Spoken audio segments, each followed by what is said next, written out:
penyidik menetapkan sebanyak 10 orang sebagai tersangka sebagai berikut. Pertama, SD, Hakim Agung pada Mahkamah Agung Republik Indonesia. Untuk pertama kali Hakim Agung jadi tersangka KPK. Ia adalah Sudrajat Dimyati. Ia terlibat dalam kasus dugaan suap pengurusan perkara di Mahkamah Agung. 6 orang termasuk Hakim Agung Sudrajat diduga sebagai penerima suap. Sementara 4 orang merupakan pemberi suap yang merupakan pengacara dari pihak yang berperkara di Mahkamah Agung. Saat melakukan operasi tangkap tangan Kamis sore, KPK juga mengamankan uang tunai 205.000 dolar Singapura dan uang tunai 50 juta rupiah sebagai barang bukti. Dan saudara SD menerima sekitar 800 juta rupiah yang penerimaannya melalui saudara ETP.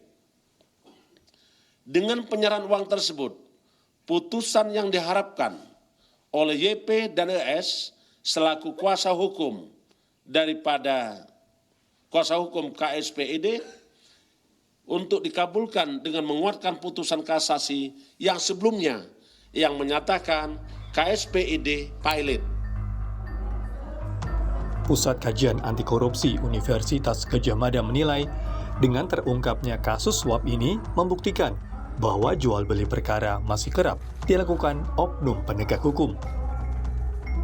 Ya, ini menunjukkan bahwa pembaruan di Mahkamah Agung belum mendasar mengubah budaya yang selama ini berlangsung di Mahkamah Agung. Ada satu kebiasaan buruk yang belum berubah di institusi peradilan, yaitu jual beli perkara. Yang kita khawatirkan adalah OTT ini hanya sekadar fenomena gunung es yang kemudian ternyata praktik jual beli perkara masih terjadi di banyak tempat. Mantan Hakim Asep Iwan Iriawan dalam program Kompas Malam menyebut, siapapun yang terjerat kasus suap mencoreng nama institusi. Pembersihan semua pihak yang terlibat pun harus segera dilakukan.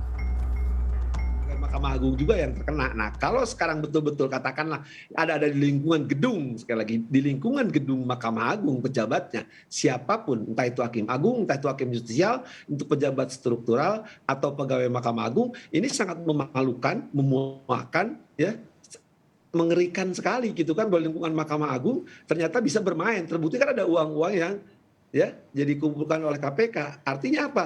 Menandakan bahwa memang di Mahkamah Agung tidak pernah selesai. Kalau memang ini ada, sekira maklumat ketua Mahkamah Agung dilaksanakan. Artinya ya binasakan orang-orang itu. Kalau binasakan, pejabat di atasnya harus mundur.